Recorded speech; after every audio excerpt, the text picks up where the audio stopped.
절에 있는 말씀, 신약성경 153쪽에 있는 말씀입니다. 우리 다 함께 요한복음 6장 27절에서 29절 말씀을 우리 다 함께 천천히 합독하도록 하겠습니다. 썩을 양식을 위하여 일하지 말고 영생하도록 있는 양식을 위하여 하라. 이 양식을 인자가 너희에게 주리니 인자는 아버지 하나님께서 인치신 자니라. 그들이 묻되 우리가 어떻게 하여야 하나님의 일을 하오리이까? 예수께서 대답하여 이르시되 하나님께서 보내신 이를 믿는 것이 하나님의 의인이라 하시니. 아멘. 오늘 하나님 말씀 요한복음 6장 27절에서 29절에 있는 말씀으로 인자가 너희에게 주리니 라는 제목으로 말씀의 은혜를 나누고자 합니다. 우리가 요한복음 6장을 말씀을 전체 본문 삼아서 오병의 기적과 그 이후의 사건들에 대해서 예수님의 말씀을 함께 나누고 있습니다. 오병이어라는 엄청난 기적을 맛본 유대 백성들은 지난 시간 말씀과 같이 이튿날 일찍부터 갈릴리 바다 건너편까지 예수님을 쫓아오게 되죠. 그렇게 예수님을 만나자 랍비여 언제 여기 오셨나이까? 라고 그들은 물었습니다. 예수님을 왕으로 모시려고 열심히 찾았다는 뜻을 넌지시 비추면서 인정받기를 원했죠. 예수님은 유대 백성들의 말에 곧바로 너희들이 나를 찾는 까닭은 표적을 본 까닭이 아니요 먹고 배불렀기 때문이라고 그들의 마음속 깊은 곳에 있는 그러한 진심을 예수님은 드러나게 하여 주셨습니다. 그러면 그것이 드러났으면 그 자리에서 회개하고 예수를 구주로 영접하는 모습으로 향해야 되는데 그들은 그렇지 않았죠. 왕으로 모시려는 백성의 뜻을 분명히 예수님을 거절합니다. 그리고 거절과 함께 생명의 떡에 대한 논쟁이 본문에서 시작이 되게 되죠. 그럼 예수님과 유대 백성들의 대화를 한번 살펴보길 원합니다. 오병이어의 기적과 함께 풍랑을 잠재우시고 무리를 걷는 기적을 일으키신 후 전반부였던 본문 40절까지를 살펴보게 되면 정말 유대 백성들과 예수님의 대화는 아주 은혜로운 것을 확인할 수가 있습니다. 겉으로 봤을 때 그렇다는 것이죠. 본문만 떼서 보면 그렇다는 겁니다.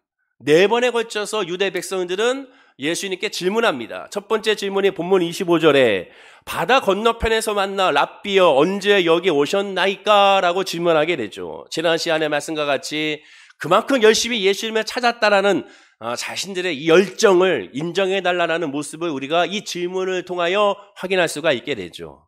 두 번째 질문은 본문 28절입니다. 그들이 묻되 우리가 어떻게 하여야 하나님의 일을 하오리까? 라고 질문합니다. 본문만 딱 떼어서 보면 참 은혜로운 질문이죠. 어떻게 하면 하나님의 일을 하겠습니까? 라고 질문하고 있으니 정말 본받을 만한 질문이요 우리가 해야 될 질문이라고 생각이 듭니다. 이런 질문을 두 번째 하죠. 그리고 세 번째 질문은 본문 30절이죠. 그들이 묻되 그러면 우리가 보고 당신을 믿도록 행하시는 표적이 무엇이니까? 하시는 일이 무엇이니까? 라고 예수님께 믿을 수 있는 표적과 예수가 하시는 일이 무엇인지를 질문합니다. 역시 세 번째 질문만 딱 떼어서 보면 너무나도 은혜로운 질문이고 우리가 해야 될 질문이라고 여기게 되죠. 마지막 네 번째 질문, 유대 백성들은 예수님께 질문합니다. 본문 34절에 그들이 이르되 주여 이 떡을 항상 우리에게 주십시오. 우리에게 주기 원합니다. 라고 예수님께 요청하게 되죠. 이 떡을 달라고 하고 있으니 얼마나 아름답습니까? 그러나 본문 41절부터는 그 질문에 대한 예수님의 답변을 보게 되면 양상이 완전히 달라지게 되죠. 은혜로운 모습은 서서히 사라지기 시작합니다. 본문 41절이죠. 자, 한번 읽어볼까요? 시작. 자기가 하늘에서 내려온 떡이라 하심으로 유대인들이 예수에 대하여 수근거려. 예수님은 자기가 하늘에서 내려온 떡이라고 본인의 정체성을 밝힙니다. 그러자 유대인들이 그 말을 듣고 나서 수군거리기 시작하죠. 동요되기 시작을 합니다. 나아가 본문 42절에 보면 그에 대한 반응을 보십시오. 자, 한번 읽어볼까요? 시작. 이르되 이는 요셉의 아들 예수가 아니냐? 그 부모를 우리가 아는데 자기가 지금 어찌하여 하늘에서 내려왔다 하느냐? 어찌하여 하늘에서 내려왔다 하느냐? 나는 하늘에서 내려온 생명의 떡이다라고 얘기하니 이 유대 백성들이 밤새도록 예수님을 찾아왔던 그들이 수군거리다가 어찌하여 자기가 하늘에서 내려왔다 하느냐? 우리가 그들 아는데, 그의 부모를 아는데 어떻게 그런 말을 할 수 있느냐라고 그들이 흔들리고 있습니다. 유대 백성들은 예수가 누군지 잘 알죠. 요셉의 아들인 것도 알고, 그의 출생 과정, 그의 유년기, 그의 소년기, 그의 청소년기, 그의 청년기의 모든 것을 알고 있습니다. 그가 하고 있는 직업, 목수라는 것도 알고 있고, 목수였으니 자연스럽게 그에게 문을 고쳐달라, 책상을 좀 만들어달라, 또 다른 어떠한 것을 만들어달라고 요청했을 것이며, 그가 만든 것이 자기 집에도 있을 것이고, 주변에 그 나사렛 지방에 많이 널려 있게 될 것입니다. 그러면 누구보다도 예수가 누군지를 잘 알고 있던 그들은 어찌 그가 하늘에서 내려왔다고 말하고 있는 것이니 흔들리게 되죠. 자, 그러면 이렇게 흔들리고 서로 수근거리고 있는 그들을 향하여 저 같으면 그들의 마음을 진전시키기 위한 그러한 이야기를 해줄 것 같은데, 예수님은 여기서 한 걸음 더 나아가 더 복잡하게 만들어버립니다. 그것이 51절입니다. 자, 읽어볼까요? 시작. 나는 하늘에서 내려온 살아있는 떡이니 사람이 이 떡을 먹으며 영생하리라. 내가 줄 떡은 곧 세상의 생명을 위한 내 살이니라 하시니. 살아있는 떡이라고 말합니다. 하늘에서 내려온 것도 모자라 나는 살아있는 떡이야. 그리고 더 나아가 내 살을 먹어야 돼 라고 말하는 거죠. 예수님이 이렇게 말하니까 더 유대인들은 환장하게 되는 것이죠. 그러니 수근거렸던 이들이 더 나아가 이러한 반응을 보입니다. 본문 52절의 반응이죠. 읽어볼까요? 시작. 그러므로 유대인들이 서로 다투어 이르되 이 사람이 어찌 능히 자기 살을 우리에게 주어 먹게 하겠느냐. 당시 상황을 생각해 보세요. 갈수록 갈등이 깊어지고 있습니다. 수습이 안 되고 있어요. 아니, 예수님은 수습할 생각을 하고 있지 않은 것 같습니다. 오히려 그들의 마음에 돌멩이를 더 던져서 그들의 마음을 요동치고 있는 것 같아요. 그러니 이 말을 듣고 유대인들이 서로 다투어 이르되, 다퉜다는 거 서로 막 치고받고 했다는 것이 아니라 서로 논쟁했다는 거예요. 백성들 사이에 사람이 어떻게 자기 살을 남에게 먹일 수 있느냐, 서로 논쟁하기 시작하죠. 그렇죠. 이해가 안 되죠. 말도 안 되는 거죠. 상식으로 생각해 보십시오. 지금 예수님 말에 이해할 수 있습니까? 여러분들이 그 자리에 있었으면 우리도 같은 반응을 분명히 보였을 것입니다. 어떻게 자기 살을 먹으라고 하지? 이제 미친 거 아닌가? 이렇게 생각할 수밖에 없죠. 그러면 이러한 상황이면 역시 우리 같으면 그들을 마음을 풀어줘야 되지 않습니까? 이해할 수 있도록 설명해 줘야 되잖아요. 그러면 설명을 해주면 좋은데, 물론 예수님은 설명을 합니다. 근데 그 설명이 더 기가 막힌 설명을 해요. 이어지는 53절에서 58절에 보면 예수님은 수근거리고 있던, 서로 다투고 있던, 논쟁하고 있던 그들을 향하여 이 말에 대해서 설명해 주는데 한 걸음 더 나아가 복잡하게 말합니다. 즉 살뿐만 아니라 내 피도 먹어야 돼 라고 말하죠. 이건 설명이 아니죠. 오히려 더 그들의 마음을 더 큰 돌멩이로 요동치게 만드는 거죠.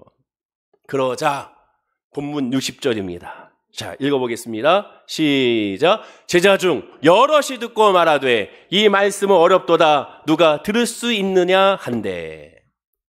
앞에까지는 유대인들이라고 얘기합니다. 유대인들이 수군거렸고 유대인들이 서로 다투어 논쟁합니다. 근데 지금은 이 말을 들은 이 제자들 중에 여럿이 듣고 이 말은 어렵다. 누가 이걸 들을 수 있느냐라고 제자들까지도 반응이 요동치는 반응을 보이게 되죠. 이제는 제자들마저도 말씀이 어려워 이해하기 힘들다고 고백을 합니다. 그러면 정말 이 정도까지 왔으면 자, 유대인들은 그따 쳐요. 그럼 제자들에게는 자세하게 설명해 줘야 되지 않습니까? 그런데 예수님은 여기서 더 한 걸음 더 나아가 그들의 마음을 요동치게 만듭니다. 충동질하는 것 같아요. 일부러. 본문 62절과 63절입니다. 역시 읽어보겠습니다. 자, 시작. 그러면 너희는 인자가 이전에 있던 곳으로 올라가는 것을 본다면 어떻게 하겠느냐? 살리는 것은 영이니 육은 무익하니라. 내가 너에게 이런 말은 영이요 생명이라. 인자가 이전에 있던 곳으로 올라갈 것이며 아버지가 예수님께 오게 해주지 않으면 누구든지 올 수 없다고 선언하고 있습니다. 나에게 오지 않으면 아무도 올 수가 없다라고 선언해버리는 거예요. 말하자면 지금 너희가 나를 믿지 않는다면 너희들은 구원은 없다. 이렇게 말해버린 겁니다. 지금 나를 따라가지 않으면 너희들은 영생은 없다라고 말하는 거죠. 나가 하나님과의 아무 관계가 없다. 이렇게 선언해버리는 거예요. 그러니 이제 끝을 보이죠. 본문 66절입니다. 여기까지 말을 하니 66절에 이런 반응을 보이죠. 역시 읽어보겠습니다. 시작. 그때부터 그의 제자 중에서 많은 사람이 떠나가고 다시 그와 함께 다니지 아니하더라. 언제부터? 이 말을 할 때부터. 오병이어 기적이 있은 후부터 다 떠나가 버립니다. 유대 백성들은 이미 갔고 제자들마저도 한두 사람씩 다 떠나가기 시작을 합니다. 자, 그러면 살아가는 유대 백성들도 떠나가고 제자들마저 떠나가게 됩니다. 이제는 다 떠나가고 12제자만 남았어요. 그럼 이 12제자를 어떻게든지 품어줘야 되지 않겠습니까? 그들을 이해시켜줘야 되잖아요. 그들을 설득해야 되지 않겠습니까? 그들이 떠나지 않도록 돌봐줘야 되지 않겠습니까? 더 이상 논쟁하지 않도록 그들에게 더 품어줘야죠. 그런데 예수님은 더 한 걸음 더 나아가 남아있는 12명의 제자들에게 이렇게 선언해버립니다. 본문 마지막 70절과 71절이죠. 역시 읽어보겠습니다. 시작. 예수께서 대답하시되 내가 너희 12를 택하지 아니하였느냐? 그러나 너희 중에 한 사람은 마귀니라 하시니 이 말씀은 가룟 시몬의 아들 유다를 가리키심이라. 그는 12 중에 하나로 예수를 팔 자로라. 12명 남았습니다. 다 떠나가고. 그러면 그들에게 위로해주고 품어주고 격려해주고 이해시켜줘야 되는데 예수님은 너희 중에 한 명은 마귀야 이래버렸습니다. 우리는 지금 알죠. 그 중에 한 사람이 가룟 유다를 얘기하는 거. 그러나 그 자리에는 너희 중에 한 사람은 마귀야라고 선언해버리고 더 이상 설명은 없습니다. 끝나버렸습니다. 그 말을 듣고 있는 제자들은 어떤 마음이 들겠습니까? 이건 설명도 아니고 이것도 이해도 아니고 우리를 보듬어 주는 것도 아니고 더 복잡하게 만들어버렸죠. 그럼 자 생각해 보십시오. 오병이의 기적의 결과가 뭐예요? 흔히들 오병이의 기적은 축제라고 말합니다. 오병이의 기적은 영광이라고 말합니다. 오병이의 기적은 은혜라고 말합니다. 그러나 오늘 본문에 보면 결과가 뭡니까? 다 떠난 거예요. 없어요. 오병이의 기적으로 말미암아 먹고 마신 것만 있지 예수님과 함께한 사람은 결국 12명의 제자밖에 없었습니다. 다 떠나가고 2만 명이 함께했는데 다 가버렸어요. 무엇을 전하니까? 예수를 전하니까 다 가버린 거예요. 먹을 것을 준 것이 아니라 예수를 전하니까 어렵다고 얘기하고 가버린 겁니다. 12제자만 남았어요. 그러면 12제자 중에 한 명은 예수를 팔았으니까 11명만 남았죠. 그러면 오병이의 기적의 끝은 11명만 남은 건가? 아니죠. 그 11명도 결국 예수님의 십자가에 죽으실 때 다 도망쳤습니다. 결국 예수님은 혼자 있었죠. 그럼 오병이의 기적의 결과는 다 도망간 겁니다. 그게 현실적인 결과죠. 예수님은 이러한 상황을 모를까요? 다 알고 있죠. 알지만 예수님은 복음을 제시합니다. 알지만 그들에게 복음을 계속 선포합니다. 그들이 이해하든 이해하지 못하든 계속 복음으로 예수님은 자기의 정체성에 대하여 계속 선포하게 되는 것이죠. 오병이어의 이 말씀은 백성들의 왕으로 삼으려는 요청을 예수님이 거절하는 것에서 시작이 됩니다.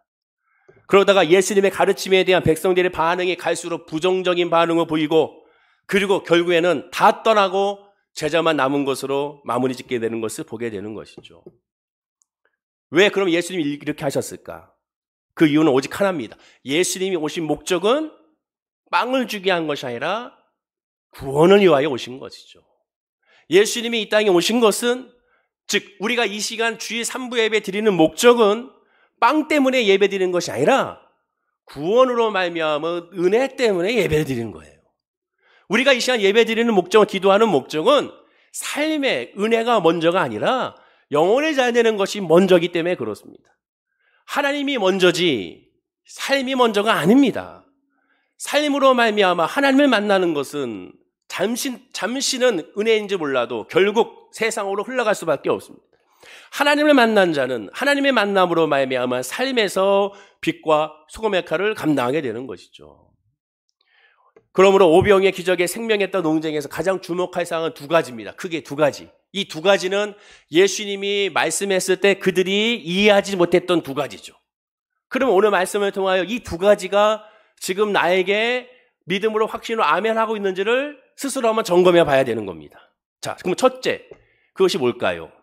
생명의 떡은 인자가 너에게 주신다는 사실입니다. 유대 백성들과 제자들은 이 예수님의 말씀을 이해하지 못했죠. 깨닫지 못했죠. 아멘하지 못했습니다.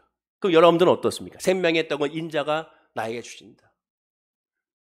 본문 65절입니다. 역시 한번 읽어볼까요? 자, 시작. 또 이르시되 그러므로 전에 너희에게 말하기를 내 아버지께서 오게 하여 주지 아니하시면 누구든지 내게 올 수 없다 하였노라 하시니라. 이게 중요하죠. 구원은 아버지께서 오게 해주셔야 아버지께로 갈 수가 있는 겁니다.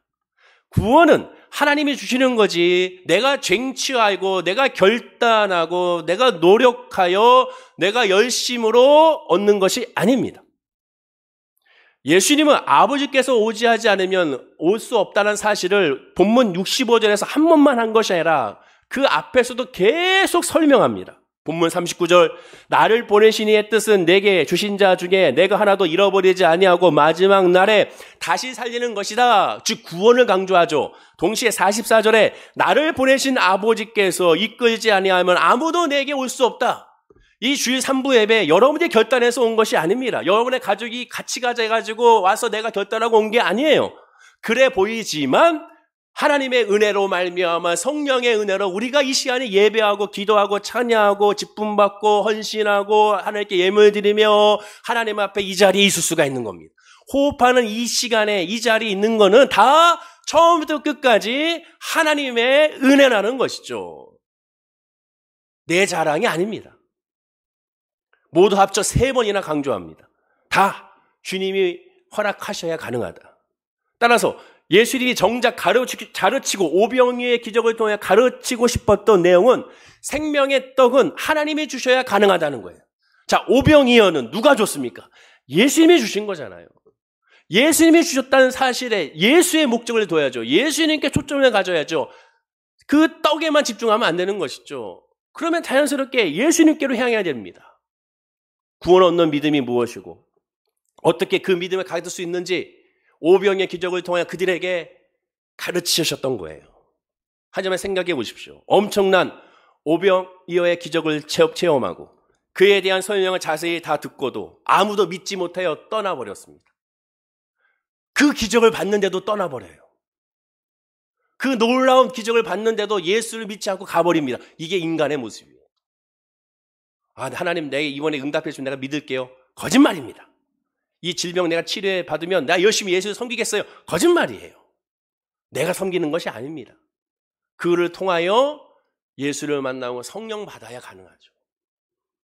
하나님이 보내주지 않으면 예수를 믿을 수 없다는 그 확신이 우리에게 있어야 되는 것이고 그 예수님의 말씀이 지금 오병의 기적의 결과로 증명이 됐잖아요. 다 떠나버렸지 않습니까?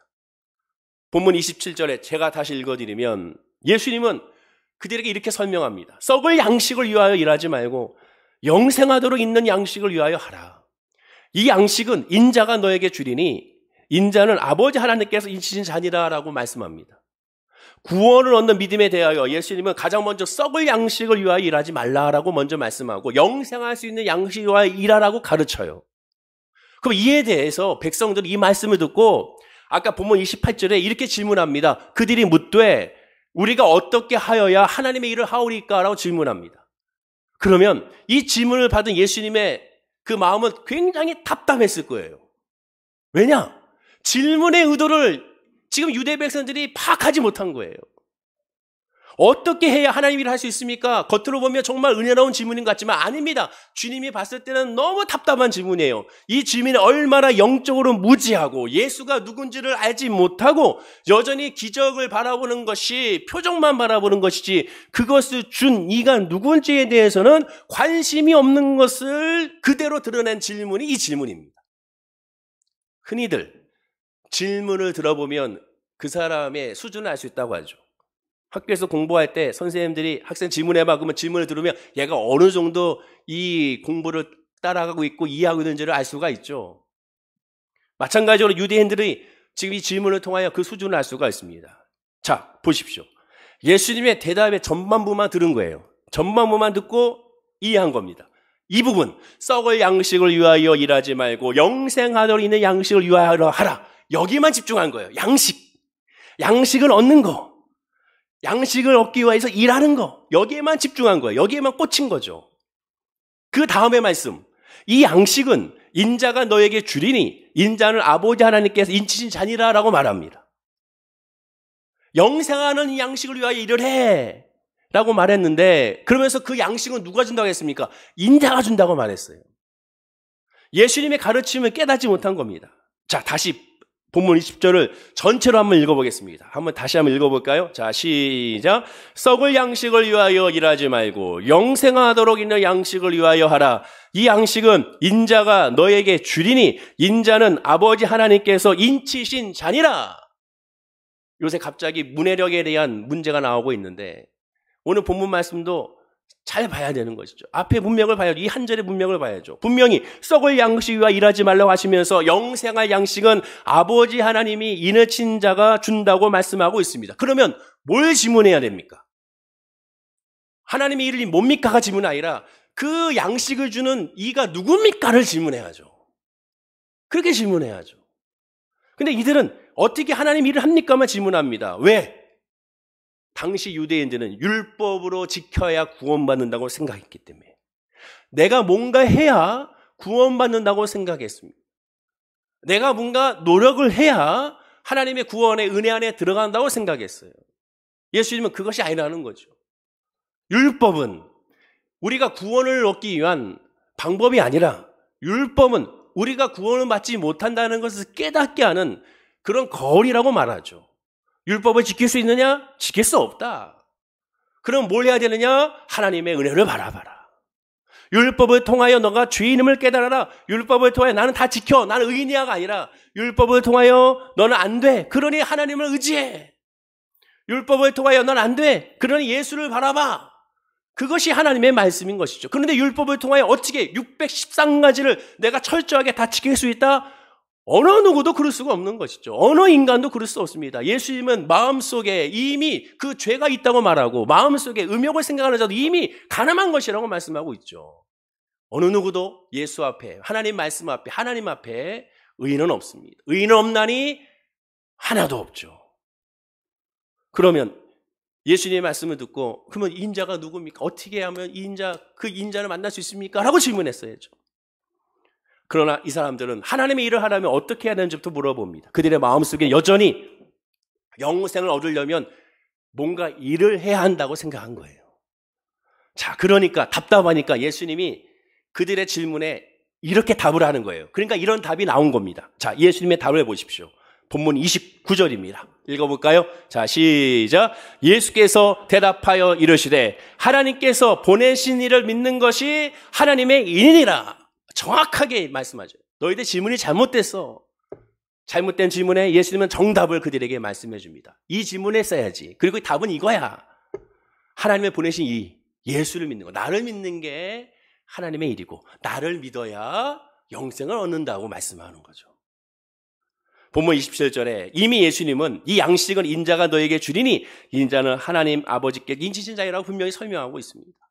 그러니 이 말씀대로 예수님께 엎드려야죠. 하지만 그 당시 유대 백성들은 예수님을 단순하게 나사렛에서 온 랍비, 그 아버지는 요셉, 그 어머니가 마리아인 줄만 알고 있지, 그가 메시아, 나를 위하여 죽으시고 나를 위하여 부활하신, 내 죄를 다 사하신 구원의 하나님이라는 사실은 생각조차 하지 않은 겁니다. 오직 그들의 마음속에는 빵밖에 없는 것이죠. 오직 그들의 마음속에는 삶밖에 없는 겁니다. 그렇습니다. 예수를 어떻게 알 수 있는가? 성령의 역사가 아니면 예수를 알 수가 없습니다. 성령이 아니면 예수를 주로 고백할 수가 없는 것이죠. 그러니 얼마나 은혜입니까? 여러분들이 예수를 주로 고백하고 예수 이름으로 예배하는 것이 얼마나 그러니 큰 은혜예요. 놀라운 기적 중에 기적인 것입니다. 우리 가족들 가운데 한번 생각해 보세요. 여러분 가족 가운데 예수 믿는 가족이 있고 예수 믿지 않는 가족이 있어요. 같은 환경에 사는데 누구는 믿고 누구는 믿지 않습니다. 놀라운 하나님의 은혜지 않습니까? 어떻게 내가 믿을까? 이런 성경에 어떻게 내가 예수를 믿었지? 이런 상황에 내가 어떻게 예수를 믿었지?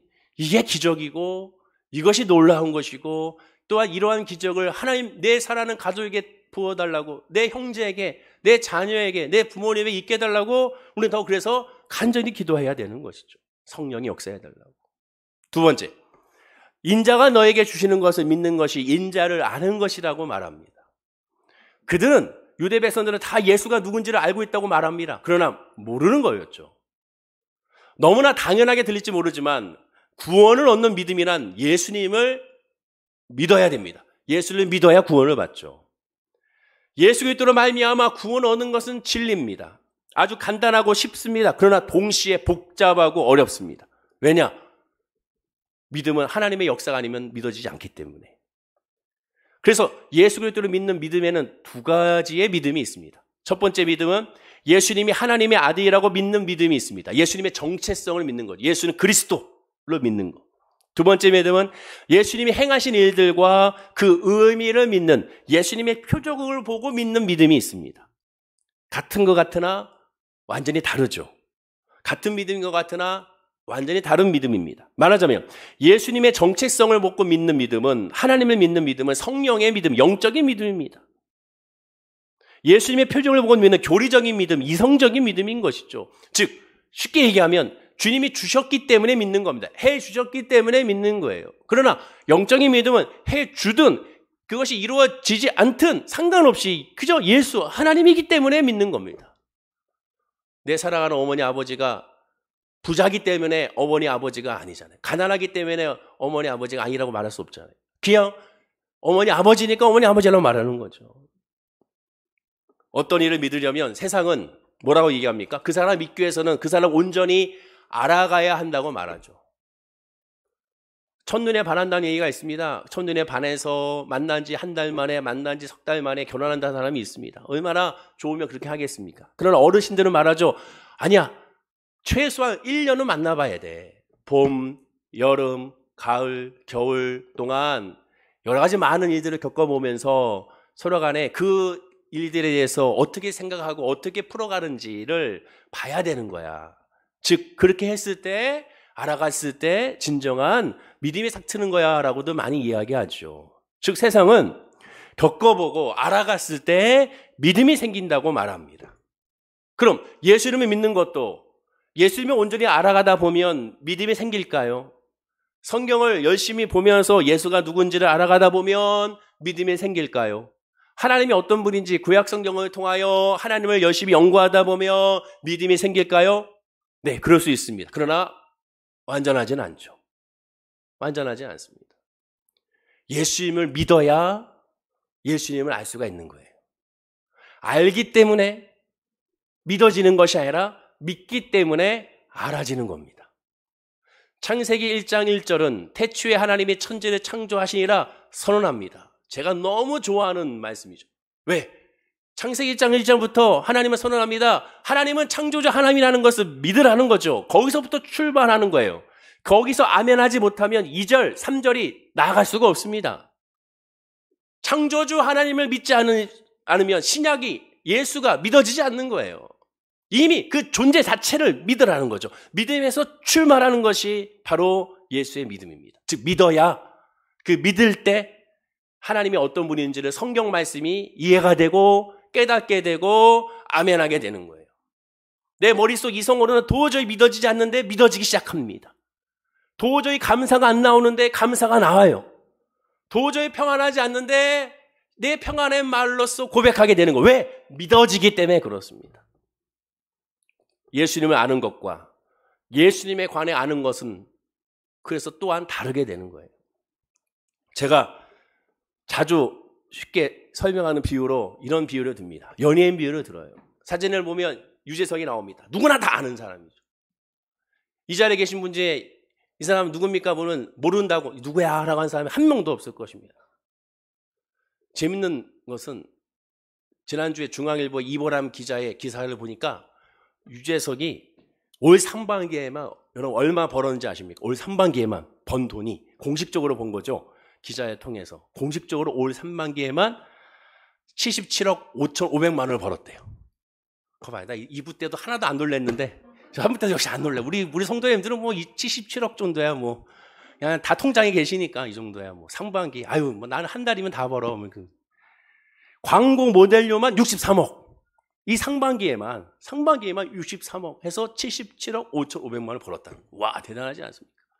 근데 이러한 기사를 통해 우리는 유재석에 대해서 관해서 알고 있는 거죠. 저와 여러분들이 유재석과 함께 안다고 해서 지인이라고 할 수 있나요? 지인이라고 할 수는 없습니다. 지인은 그 사람과 늘 함께 개인적인 친분이 있어야 지인입니다라고 할 수가 있죠. 그러니까 우리는 유재석에 대해서 그냥 관해서 알고 있는 거예요. 마찬가지로 불행하게도 오늘날 성경 공부를 통하여 교리나 성경 지식으로 구원을 얻었다고 착각하는 사람들이 있습니다. 본문식으로 말하면 28절에 그들이 묻되 우리가 어떻게 하여 하나님의 일을 하오리까? 즉 성도가 해야 할 하나님의 일은 이신칭이 믿으며 구원을 받는다는 기독교 구원의 교리를 자기 이성적인 판단으로 말미암아 합리화하고 아멘함으로 결단하고 충분하다고 말하는 거죠. 자, 나는 이 시간에 예수를 믿습니다. 아멘. 나 이 시간에 예수를 나의 구주로 영접합니다. 아멘. 그러니 나는 이제 하나님 나라의 백성 됐습니다. 할렐루야 박수치는 것으로 믿음이 완성됐다고 착각하는 것이죠.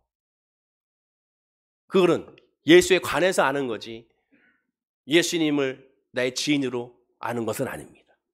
인격적인 만남이라. 인격적인 만남이 뭐라고 했습니까? 신학용어로 인격적인 만남은 하나님이 나를 알고 내가 하나님을 아는 거예요. 근데 문제는 뭐예요? 하나님이 나를 잘 아시지만 나는 하나님을 모른다는 거죠. 안다고 착각하는 거죠. 그럼 어떻게 알 수 있습니까? 성령을 통해 알 수 있죠. 그러면 성령 역사의 핵심은 뭡니까? 회개입니다. 회개.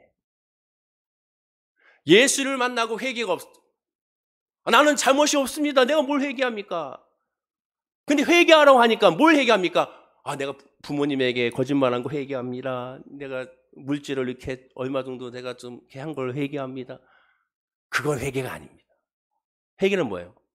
예수를 나의 구주 삼아 하나님이 나의 아버지, 즉 내 마음에 하나님을 두기를 싫어했던 것이 회개예요. 여러분 예수를 만났을 때 그리고 회개할 때를 한번 기억해 보십시오. 그때 내가 이 잘못했습니다. 저 잘못했습니다. 내가 누구한테 해코지했습니다. 이거 회개했습니까? 아니에요.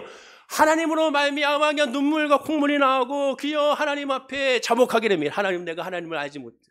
하나님이 나의 아버지를 알지 못했어. 내가 이 하나님을 예비하지 못했어. 하나님께 내가 맡기지 못해. 내 삶의 주권자가 나인 줄 알았습니다. 그게 인격적인 만남입니다. 그게 예수를 만나. 즉 십자가로 통한 예수를 만나지 않은 단순하게 교리적으로 만난 믿음이 구원으로 흘러가고 있다는 것이 너무나도 안타까운 것이죠. 예수님은 오늘 본문에서 그걸 계속 얘기하고 있는 거예요. 교리를 믿는 일은 구태여 성령의 역사하지 않아도 열심히 성경 공부만 해도 새 사람으로 거듭나지 않아도 충분히 가능합니다. 예를 들어볼까요? 사도 바울을 보십시오. 사도 바울은 강경파, 극보수, 바리새인이었습니다. 스스로 하나님에게 가장 가까이 있다고 선언한 사람이었죠. 사도 바울이 뭐라고 얘기했습니까? 어떻게 이런 말을 합니까? 나는 율법으로는 흠이 없는 자로다. 그런 말을 했던 사람이에요.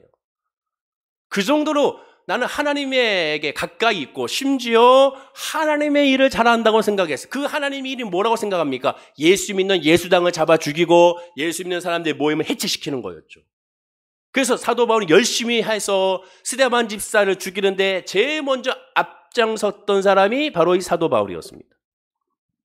한마디로 사울은 예수님을 스스로 믿어보려는 시도는 꿈도 꾸지 않았죠. 예수에 대해서 알려고 하지 않았어요. 그냥 무조건 잡아 죽여야 돼. 이 생각만 한 거죠. 예수가 누구야? 메시아 그리스도? 무슨 상관이야? 잡아 죽여야 돼. 이것만 생각한 것이죠. 그러다가 그는 예수를 만나게 되죠. 근데 그가 어느 정도였는지 성경 말합니다. 사도행전 9장 1절에 사울이 주의 제자들에 대하여 여전히 유혹과 살기가 등등하여 대지상에 갔다고 말하죠. 그가 얼마나 하나님 앞에 자부심이 컸는지를 알 수가 있어요. 그러나 믿음 안에 성령인 사람은 이렇게 할 수가 없죠. 어쨌든 그는 다메섹으로 가다가 예수를 만나게 되고 예수를 만남으로 말미암아 변화가 일어납니다. 성령을 통하여 회개하게 되고 그리하여 딴 사람이 되죠. 다른 사람, 새로운 피조물이 됐습니다. 얼마나 이 예수님과의 만남이 놀라운 은혜였는지 사도행전에서만 무려 그가 설교한 것에서 3번이나 예수님과의 만남을 기록하고 자신의 서신서에는 4번이나 예수님과의 만남을 회상하면서 그때를 간증합니다. 도합 성경에서 무려 사도 바울은 예수님과의 만남 사건을 7번이나 기록하고 간증하게 되죠. 예수님을 알게 된 반응은 적극적으로 예수님을 찬송하고 경배하며 오직 예수님 앞에 엎드리며 하나님 앞에 고백하게 됩니다. 오병이어의 이 사건은 많이들 자, 이 한 소년이 예수님께 갖다 드린 것처럼 드리세요에 집중합니다. 드리세요. 여러분의 가진 도시락을 주님께 좀 드리세요. 열심히 좀 헌금하세요. 이렇게 말합니다. 근데 오병이어 기적 예수님은 요한복음 6장에서 한 번도 그 말을 안 합니다. 왜냐? 그게 중요한 게 아니니까. 드리세요가 아니라 믿으세요가 먼저죠. 믿으면 드리게 되는 거예요. 믿음이 있어야 드려지게 되고, 믿음이 있어야 예배하게 되고, 믿음이 있어야 하나님 앞에 헌신하고 봉사하게 되며, 믿음이 있어야 나머지가 가능한 겁니다. 예수님은 그걸 강조하고 있는 거예요. 고린도 후서 2장 15절과 16절에 사도 바울은 말합니다. 우리는 구원받는 자들에게나 망하는 자들에게나 하나님 앞에서 그리스도의 향기니 이 사람에게는 사망으로부터 사망에 이르는 냄새요. 저 사람에게는 생명으로부터 생명에 이르는 냄새라. 누가 이를 감당하리요? 라고 말합니다. 예수 믿는 자에게 사망과 생명의 냄새가 나야 되는 거예요. 예수 믿는 자에게 돈 냄새가 나는 것이 아니라 예수 믿는 자에게 야, 저 사람에게 날 때 직분과 또한 능력으로의 냄새가 나는 것이 아니라 사망과 생명의 냄새. 즉 예수를 믿어야 구원을 받는구나. 예수를 믿어야 내 삶이 하나님의 은혜 가운데에서 평안하구나. 그걸 깨닫게 되는 것이죠. 요한계시록 3장 14절과 16절에 라오디게아 교회의 사자에게 편지하라. 아멘이시오. 충성되고 참된 증인이시오. 하나님의 창조의 근원이시니가 이르시되 내가 내 행위를 아노니 내가 차지도 아니하고 뜨겁지도 아니하도다. 내가 차든지 뜨겁든지 하기를 원하노라. 내가 이같이 미지근하여 뜨겁지도 아니하고 차지도 아니하니 내 입에서 너를 토하여 버린다라고 말합니다. 라오디게아 교회 성도에게 말한 거예요.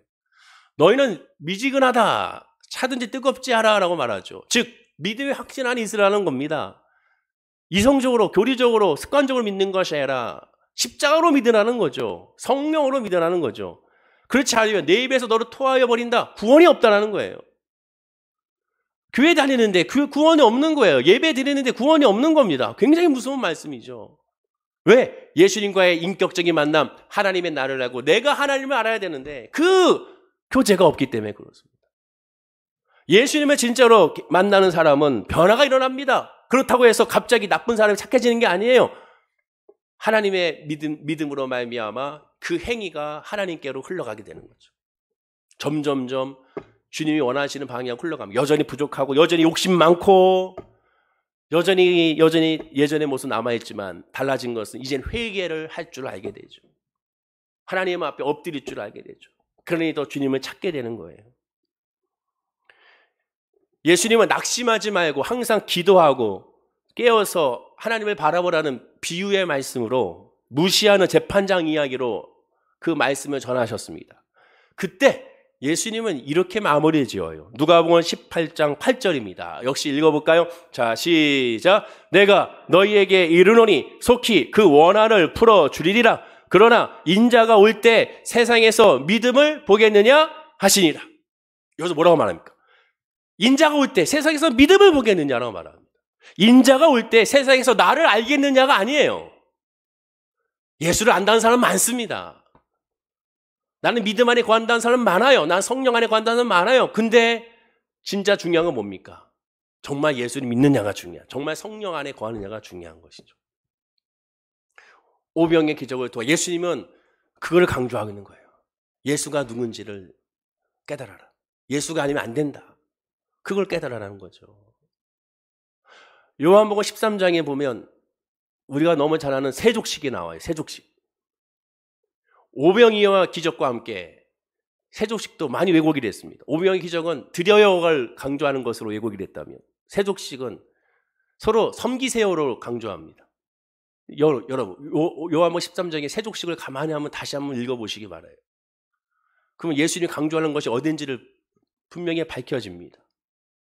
참 희한한 건 예수의 복음은 절대로 사단이 싫어하고 세상이 싫어합니다. 복음이 세상에 흘러가는 걸 싫어해요. 근데 한번 생각해 보세요. 교회에서 행하고 있는 이 세족식을 왜 세상 사람들은 그렇게 좋아할까? 믿지 않아도 기업이나 학교에서 세족식을 많이 합니다. 서로 간에 유대감 형성을 위하여 그 더 중요한 것은 섬긴다는 이유로 세족식을 해요. 왜 그렇게 하는지 아십니까? 그들이 바라보는 세족식은 복음이 아니기 때문에 그렇게 하는 거예요. 복음이 있으면 절대로 그렇게 하지 않습니다. 거부하기 때문에. 그럼 우리가 하고 있는 세독식은 대부분 뭘 합니까? 발을 닦아주면서 사랑하고 섬겨주고 안아주고 품어주는 것으로 집중하게 되죠. 근데 사실상 요한복음 13장 예수님이 세독식 하는 이유는 베드로가 그러잖아요. 주여, 내 발을 씻을 수가 없습니다. 아니야, 이걸 씻어야 네가 나와 상관이 있어. 그러면 목욕을 다 시켜주십시오. 넌 이미 목욕한 사람은 쓸데가 없어. 괜찮아. 발만 씻으면 돼. 그게 뭐예요? 구원받은 사람은 발만 씻으면 된다는, 늘 인간적인 그 죄만 씻음을 받는다는 거죠.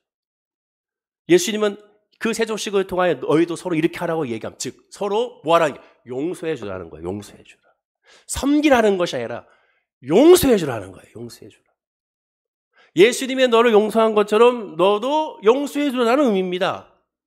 오병이어의 기적이 드리세요. 좀 가져오세요. 헌금 좀 드리세요. 작정 좀 하고 건축 헌금 좀 하고 그런 내용이 아니라 먼저는 믿음을 강조했던 것처럼 하나님은 항상 관심은 세상에 있는 것이 먼저가 아니라 하나님에 대한 마음이 뜻이 먼저라는 사실을 늘 기억해야 되는 것이죠. 말씀을 맺겠습니다. 유대 백성들이 깨닫지 못했던 두 가지, 나는 깨닫고 있는지 한번 점검해 보십시오. 첫째, 생명의 떡은 인자가 너에게 준다. 예수가 아니면 구원이 없다. 예수가 아니면 아무것도 할 수 없다. 예수가 아니면 내 문제와 내 아픔과 내 상처와 내 질병도 모든 것도 합력하여 선을 이룰 수 없다는 사실을 확신해야 됩니다. 두 번째, 인자가 너에게 준다는 것을 믿는 것이 인자를 아는 것이다. 사실을 깨달아야죠. 난 믿음 안에 있는가? 믿음으로 주를 알고 있는가? 예수를 많이 알고 있는가? 그럼 정말 믿고 있는가? 믿으시오. 믿으면 알게 되리라는 주차장 선교단의 찬양이 있는 것처럼 정말로 진리입니다. 믿어야 알게 되는 겁니다. 믿음 자체는 또한 하나님이 우리에게 주신 선물, 성령을 우리에게 주신 것이죠. 그러니 뭘 구해야 됩니까? 성령을 구해야죠. 주여 나에게 믿음을 주십시오. 믿음을 주십시오. 그리고 예수님은 믿음을 달라는 자에게 외면치 않는다고 했습니다. 하나님을 구하는 자를 하나님 외면치 않습니다. 왜 나는 믿음이 없을까? 왜 그럴까? 한번 생각해 보면, 가만히 보면 그 믿음을 정말 간절히 구하지 않습니다. 질병에 걸리거나 문제가 생겼을 때는 너무 간절하죠. 근데 그 간절함 이상으로 정말 하나님에 대한 믿음을 얼마나 구했는지를 한번 회개해 봐야 되는 것이죠. 제가 늘 얘기하죠. 이제 11월 달이면 수학여 시험이 때가 옵니다.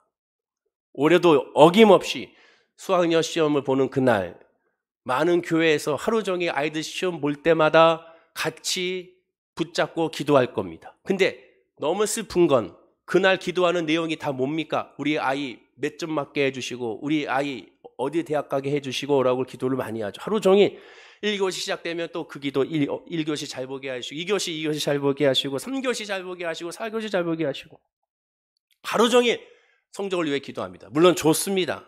그러나 한번 생각해 보시죠. 과연 이렇게 하루 종일 우리 자녀들을 위한 믿음을 놓고 기도해 준 적이 있는가? 1교시, 주여 우리 아이가 1교시를 통하여 시험을 통하여 예수를 만나게 하옵소서. 2교시 시험을 통하여 예수를 만나게 하옵소서. 3교시 시험을 통하여 예수를 만나게 하옵소서. 좋은 대학을 가든 못 가든 아버지는 이를 통하여 예수를 만나게 하옵소서. 입시에 실패해서 낙심하지 아니하고 예수를 만나게 하옵소서. 취업에 실패하여 실망하지 아니하고 예수를 만나게 하옵소서.